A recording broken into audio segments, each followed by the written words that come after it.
La Fundación Cisneros y Venevisión presentan La Aventura Humana.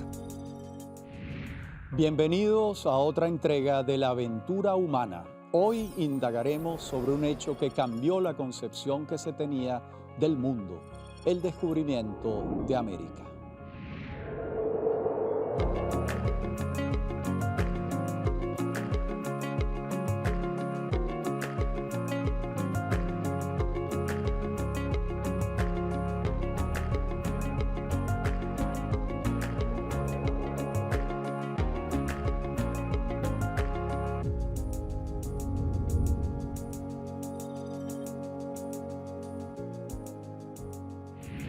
El descubrimiento de América, o el encuentro entre dos mundos, como también se le conoce, se inicia con la peripecia colombina, que ha provocado centenares de estudios en los que se busca dilucidar los motivos que tenía el almirante Cristóbal Colón para emprender el viaje. Así también se pregunta muchísimos historiadores sobre qué motivos tenían los reyes católicos para apoyarlo. Varios años y diversos intentos anteceden al respaldo monárquico que condujo a Colón a zarpar del puerto de Palos el 3 de abril de 1492 con rumbo primero a las Islas Canarias.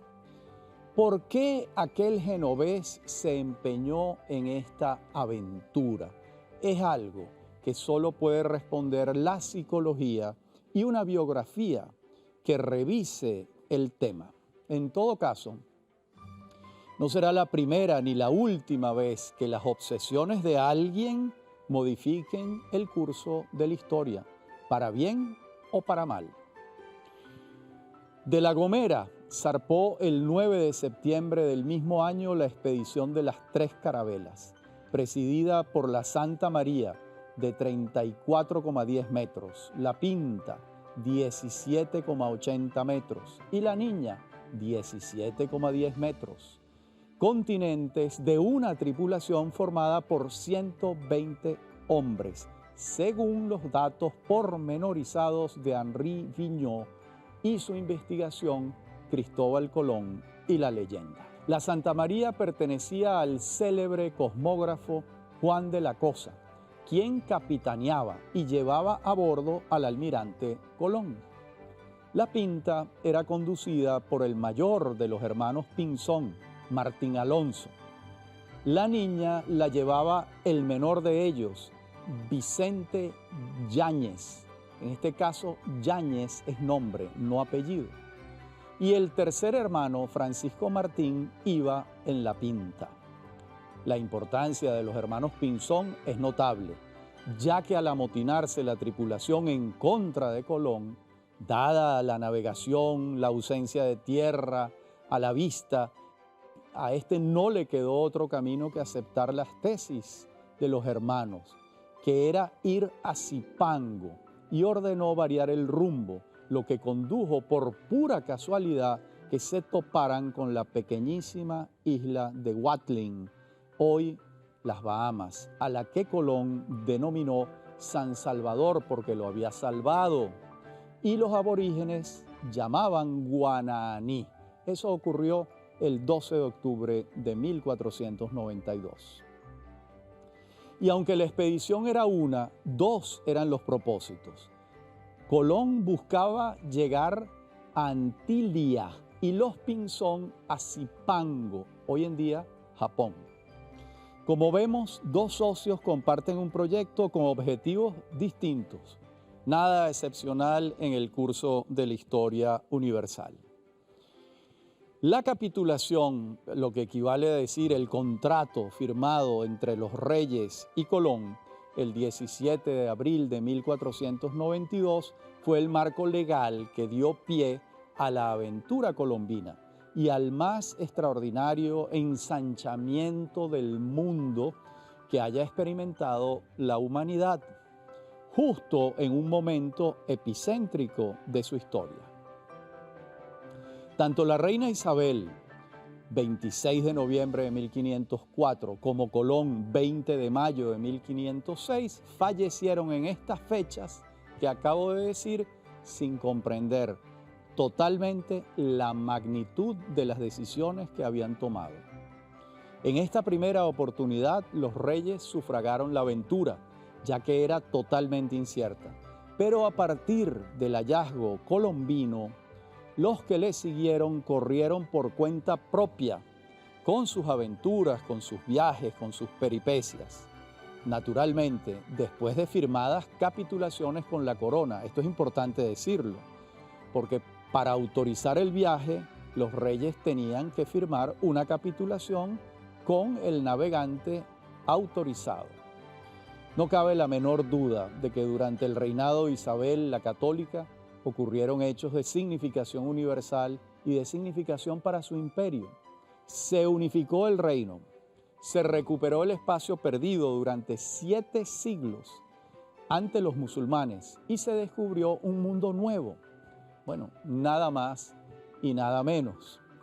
Por otra parte, las razones que condujeron a Isabel a apoyar a Colón son en buena medida indescifrables, pero de alguna manera las tuvo.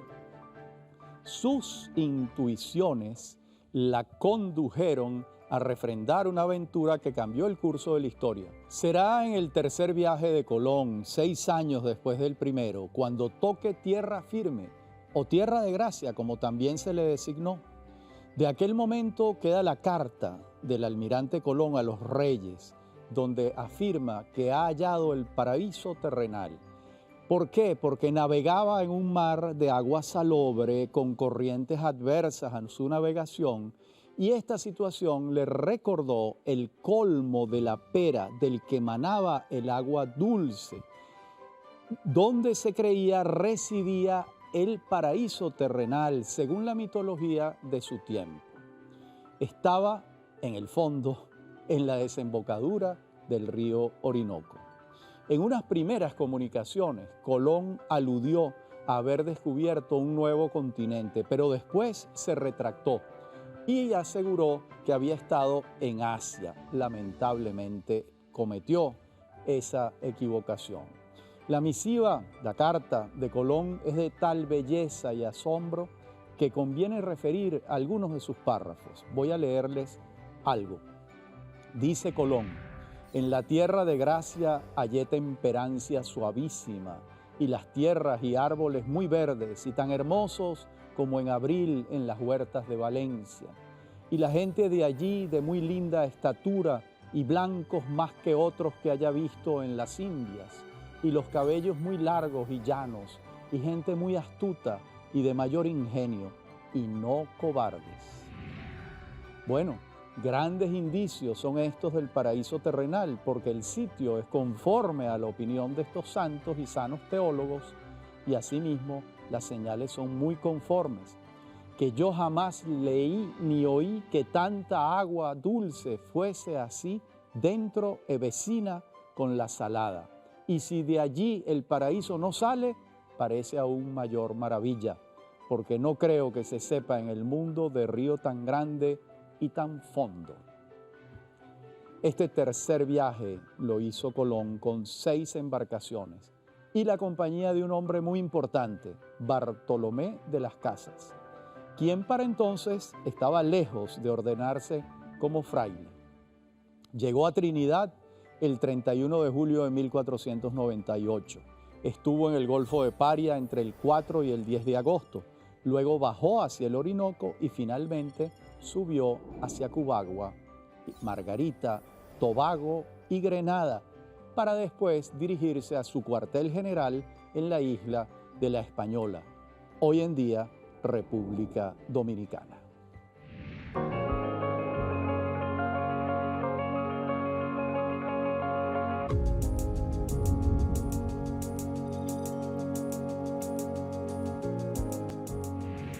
En su cuarto viaje no estuvo Colón por estas tierras, de modo que el conocimiento que tuvo de la actual Venezuela fue reducido a la parte oriental. Van a ser los llamados segundones quienes recorran la costa venezolana varias veces y de manera exhaustiva. Serán ellos entonces los verdaderos pioneros conocedores del territorio costeño venezolano. Extrañamente, los viajes de Alonso de Ojeda y compañía han sido denominados por una historiografía absurda como viajes menores, cuando de esto no tuvieron nada. Por el contrario, fueron en varios sentidos definitorios para el futuro plan de conquista español. Nada que extrañar. Hay una historiografía plagada de exageraciones que inclinan la balanza hacia alguien en desmedro de otro. Ojeda, De la Cosa y Vespucio van a participar decididamente en la denominación de nuestro país, Venezuela. Recordemos que el 18 de mayo de 1499 zarpó Alonso de Ojeda del puerto de Santa María en compañía de Juan de la Cosa y de Américo Vespucio, entusiasmados todos con las noticias de Colón. Fue su primer viaje a la actual Venezuela y en tal sentido, Ojeda fue pionero en la exploración de la costa, ya que la recorrió en su totalidad, desde la desembocadura del río Esequibo hasta el Cabo de la Vela, en la península de La Guajira. Ojeda va adentrándose en el golfo que los aborígenes llamaban Coquibacoa, entre la península de Paraguaná y la de La Guajira, donde la expedición vio por primera vez los palafitos que les recordaron a Venecia. Siempre se ha dicho que quien hizo la inferencia fue Américo Vespucio, pero de ser ciertas las cartas del propio Florentino, él no se encontraba en ese momento en la expedición. Me explico. Vespucio afirma que la expedición comandada por Ojeda se dividió y él siguió hacia abajo, bordeando la costa brasilera actual, de modo que no es posible que estuviera en el Golfo de Coquibacoa con Ojeda. Sin embargo, Vespucio era un fabulador de tal magnitud que no faltan quienes creen que no es cierto que siguió hacia abajo en una de las embarcaciones. Felipe Fernández Armesto, en la más reciente biografía que se ha publicado del Florentino, titulada Américo, biografía de Américo Vespucio, se inclina a pensar que sí es cierto que Vespucio bajó por el Atlántico y en consecuencia era imposible que estuviera en el norte caribeño a la vez. No tenía el don de la ubicuidad. No es fácil pronunciarse sobre esto, ya que es un hecho incontestable que Vespucio fabulaba permanentemente, por decirlo menos. Y las cartas con que relató sus viajes fueron posteriores a los viajes, y al parecer mezcló los viajes a su antojo y conveniencia, además de haber surgido misivas apócrifas que enrarecieron todavía más los testimonios. Al menos eso es lo que deja asentado ese gran historiador que es Fernández Armesto. Es probable que el viaje al Atlántico brasilero fuese posterior al de 1499 y en verdad sí estuvo en Coquibacoa con Ojeda, como este afirma. Bueno, pero no es claridad lo que se desprende de estos enredos de Américo Vespucio, de modo que nos sumamos al perfil que de su personalidad hizo su biógrafo, Fernández Armesto, que dice lo siguiente: no estaba a la altura de ninguno de los ambiciosos papeles que adoptó. Era demasiado poco aplicado para ser diplomático, excesivamente imprudente para ser un gran mercader, demasiado incompetente para ser navegante, y su ignorancia era excesiva para ser cosmógrafo. Lapidaria la observación de su biógrafo. Basta pasearse por las biografías del Florentino para convenir en que lo dicho hasta ahora puede quedarse corto. Hay que añadirle el hecho de haberle usurpado a Colón los méritos del descubrimiento y habérselos atribuido a sí mismo. Es decir, quien descubre a América para el mundo occidental es Colón. De allí que América debía llamarse Colombia y no América, que se llama así porque se creó un malentendido según el cual quien había descubierto el nuevo continente para el viejo continente había sido Américo Vespucio. Toda una injusticia histórica que no tenemos manera de reparar. Por otra parte, contamos con la declaración que hizo Ojeda en 1513, requerido por el fiscal del rey en el juicio contra Diego Colón, un hijo de Cristóbal. Entonces dijo Ojeda: el viaje de 1499 con el de la Cosa y Vespucio, lo que complica aún más las versiones. De modo que finalmente nos inclinamos por creer en la de Ojeda por encima de la de Vespucio, naturalmente. Quizás Vespucio cambió las fechas de su viaje por la costa brasilera con el objeto de tenerse a sí mismo como descubridor de Brasil, cuando en verdad estuvo por allí después del viaje con Ojeda. Pero vayamos hacia los hechos verdaderamente comprobables.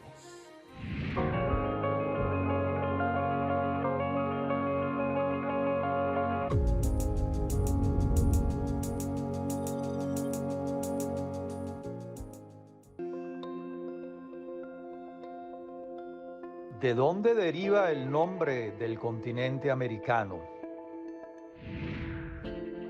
Opción A, Alonso de Ojeda. Opción B, Américo Vespucio. Opción C, Cristóbal Colón.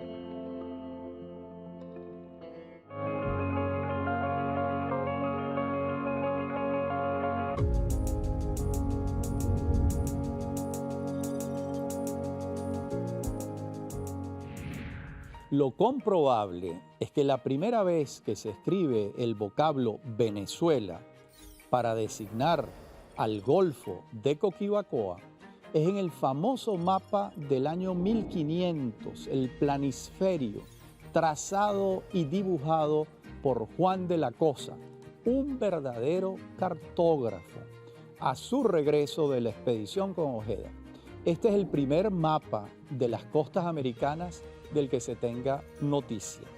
Y si seguimos la pauta del propio Vespucio, que en su mapa de 1507, publicado por Martín Waldseemüller, le fue atribuido el nombre del continente a Américo, pues será a Juan de la Cosa a quien debemos atribuirle la autoría de la denominación Venezuela. Pero si vamos a ser salomónicos, no se puede dejar a Ojeda de lado y tampoco a Vespucio, en caso de que verdaderamente estuviera en esa etapa de la expedición, como lo certifica Ojeda. Al margen de estas disquisiciones, lo cierto es que la denominación de nuestro país proviene del recuerdo de otro.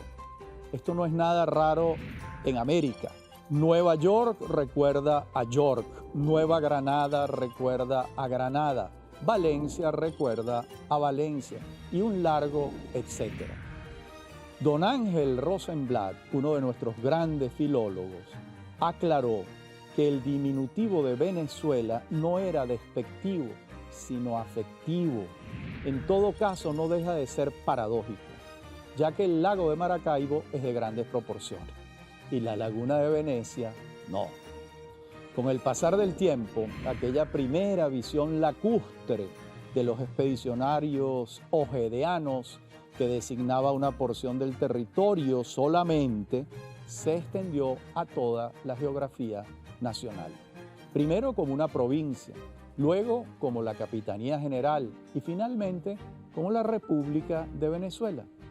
Esto, por supuesto, era imprevisible para Juan de la Cosa en el año 1500.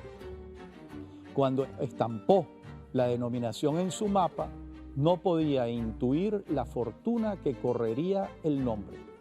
En cambio, otros nombres, como Maracapana, corrieron con suerte distinta, siendo un nombre muy hermoso. El 8 de junio de 1501, Ojeda capituló ante los reyes y fue designado gobernador de Coquibacoa, dándosele el derecho de fundar un asentamiento en el territorio que se le entregaba. De modo que para su segundo viaje, Ojeda zarpó con nombramiento en la mano, acompañado de los comerciantes sevillanos Juan de Vergara y García de Campos. Recorrió sus pasos del primer viaje hasta que se asentó en Bahía Honda, en la península de La Guajira, donde fundó el caserío de Santa Cruz, que no sobrevivió más de 3 meses, ya que la hostilidad entre los indígenas y la gente de Ojeda hicieron la estancia imposible. Finalmente, sus socios sevillanos lo hicieron preso y zarparon con él en la bodega hacia La Española. Allí lo acusaron, lo juzgaron y lo apresaron hasta que salió de la cárcel el año 1504 en condiciones de pobreza. La prisión a la que lo redujeron sus compañeros de viaje se basó en la decepción. Ojeda, por supuesto, había ofrecido villas y castillas que no se hicieron presentes en la magnitud en que los comerciantes financistas del viaje esperaban. ¿Y quién pagó los vidrios rotos? Ojeda. En 1504 capitula de nuevo, el 21 de septiembre, como gobernador de Coquibacoa y Urabá. Y luego en 1508 capitula el 6 de junio, cuando le entregan la gobernación de Nueva Andalucía, en las costas de la actual Colombia. Y estando en Cartagena pierde la vida Juan de la Cosa en el año 1510, su compañero de rutas, y Ojeda logra salvarse milagrosamente de la furia indígena. Esta nueva aventura ojedeana terminó en fracaso también. Regresó a La Española, donde falleció en 1515, estando recluido en el monasterio de San Francisco. De modo que aquel viajero que comandó la expedición de donde emanó el nombre de Venezuela, pasó sus últimos años abrumado por las derrotas. En cambio, su compañero del primer viaje, Américo Vespucio, se acreditó en la historia unos haberes que jamás tuvo, como vimos antes. Es un hecho incontestable que fue Ojeda el primer gobernador que tuvo Venezuela, a partir de la capitulación de 1501, aunque buena parte de la historiografía lo pasa por alto, o solo le reconoce las capitulaciones de 1504 y 1508. Lo mismo suele ocurrir con Diego Caballero, quien obtiene una capitulación para Maracaibo el 4 de agosto de 1525. Esto hace de él el segundo, y también suele olvidarse a Martín Fernández de Enciso y su capitulación de 1526 para la costa de Aljófar en Oriente, hoy el Golfo Triste. Esta es la secuencia, y nótese que entre las capitulaciones de Ojeda y las de Caballero y Fernández de Enciso han pasado apenas 20 años. Cualquiera se pregunta ¿por qué? ¿Será que el entusiasmo inicial se redujo? Pues todo indica que sí, que la permanencia en La Española y en otras islas del Caribe no trajo grandes dividendos a la corona y tampoco a los particulares que a riesgo propio buscaban riquezas.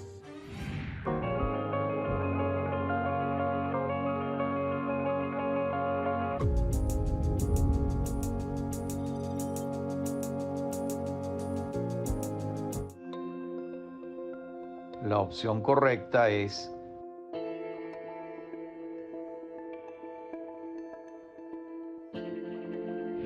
la opción B, Américo Vespucio.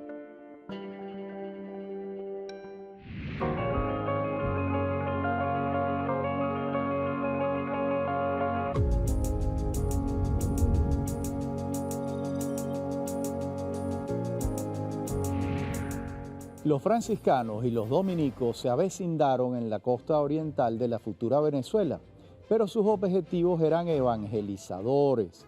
Buscaban catequizar a los indígenas y salvar sus almas, una tarea muy distinta a la búsqueda de perlas. La operación la coordinaba Fray Pedro de Córdoba y luego lo acompañó en su proyecto Bartolomé de las Casas. Esto fue a partir de 1513 y hasta el fracaso de las Casas de 1521, cuando Córdoba ya había fallecido. En verdad, el poderío de España en sus dominios americanos comienza con la conquista de México entre 1519 y 1521, el Perú entre 1532 y 1534. Antes estaban reducidos a las Antillas y a la costa de tierra firme, y no fue mucho lo que anotaron en sus ganancias, más allá de las perlas de Cubagua y luego las perlas de la península de La Guajira.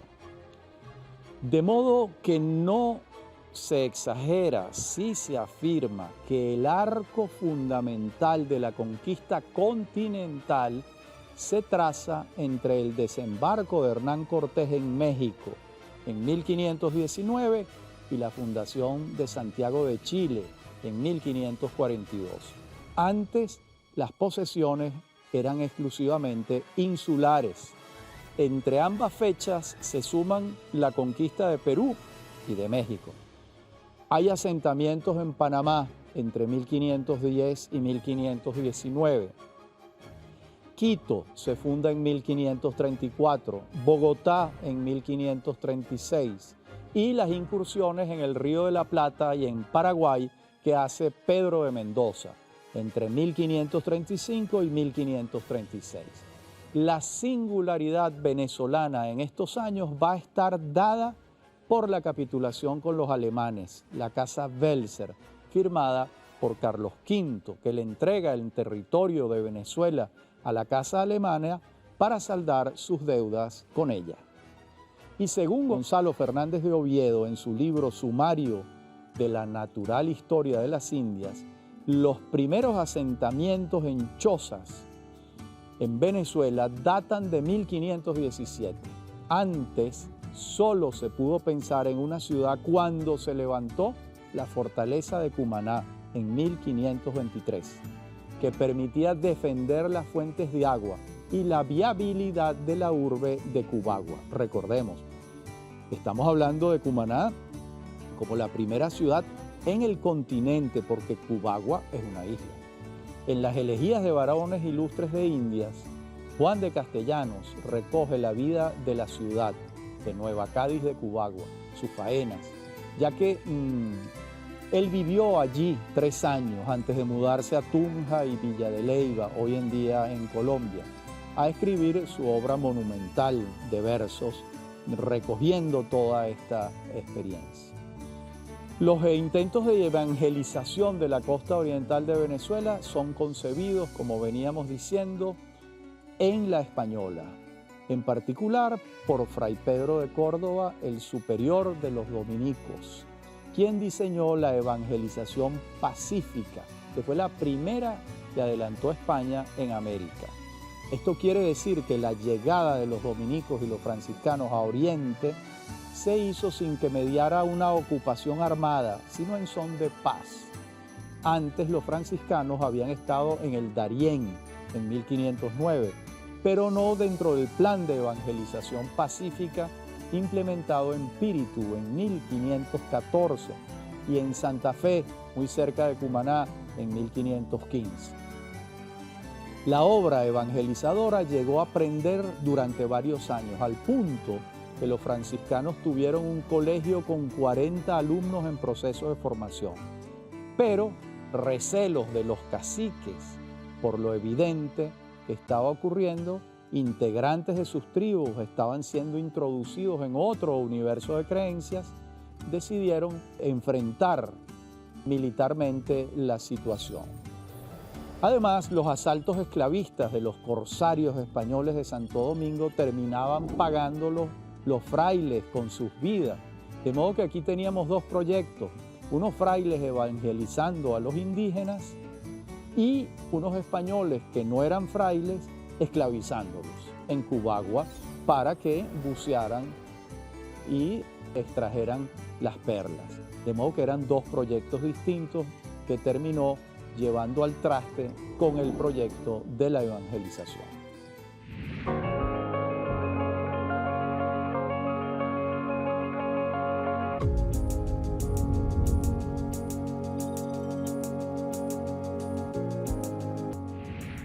Fue en este contexto adverso que llegó Bartolomé de las Casas a Cumaná en agosto de 1521, según afirma Demetrio Ramos Pérez en sus investigaciones. Don Bartolomé había firmado capitulación con la corona el 19 de mayo de 1520. En ella se comprometía a evangelizar la franja costera que iba de Paria a Santa Marta, fundar 3 ciudades y permitir el tráfico de otros españoles por el territorio.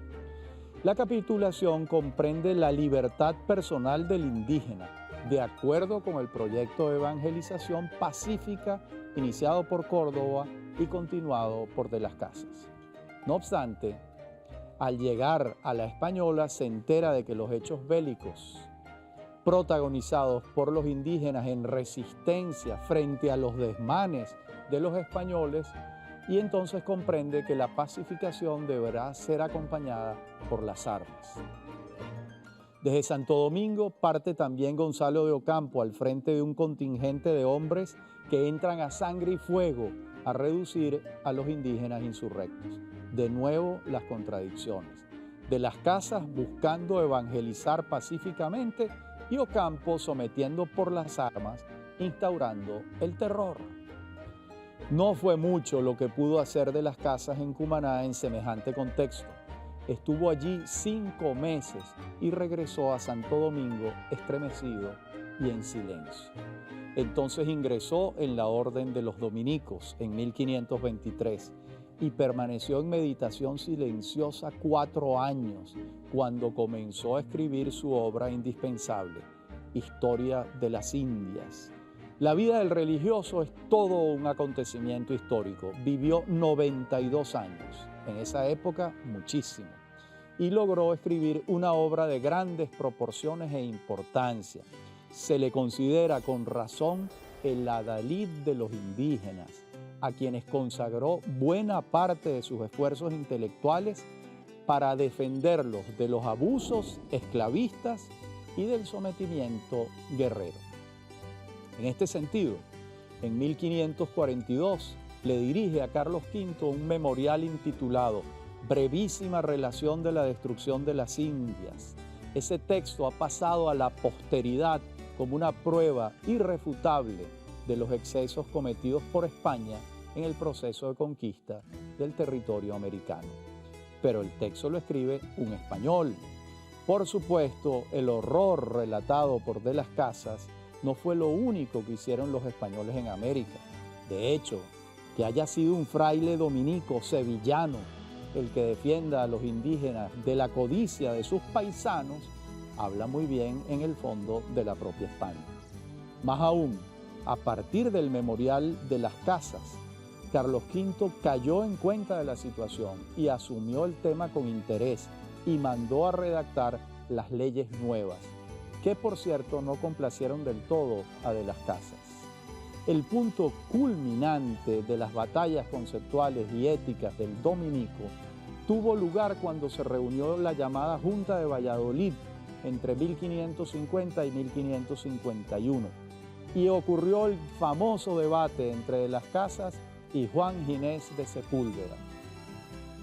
El primero consideraba que la única esclavitud posible era la que resultaba de las guerras justas, y la que dieron los españoles en América contra los indígenas no lo era. El segundo pensaba que la corona tenía todo el derecho de someter tutelarmente a los indígenas para evangelizarlos por la fuerza, si fuese necesario. Por su parte, De las Casas seguía a Francisco de Vitoria, fallecido para entonces, y su escuela de Salamanca, proclive a la defensa de los derechos de la libertad y de la propiedad del individuo, y los indígenas eran considerados individuos, desde que la bula papal de 1537 despejaba dudas sobre la racionalidad y sus derechos consecuentes. Algunos piensan que el debate se inclinó a favor de uno o de otro, pero más bien pareciera que no hubo un pronunciamiento que arrojara a la proclamación de un vencedor y un vencido. Lo cierto fue que a partir de entonces la relación con los indígenas comenzó a hacerse más pacífica y a buscar mecanismos de integración de estos a la sociedad colonial.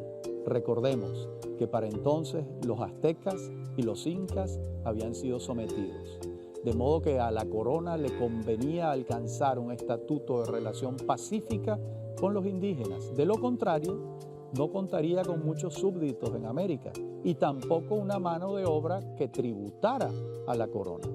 Finalmente, el de las Casas no se opuso a la esclavitud de los africanos, como lo hizo con la de los indígenas, ya que los consideraba más fuertes para el trabajo.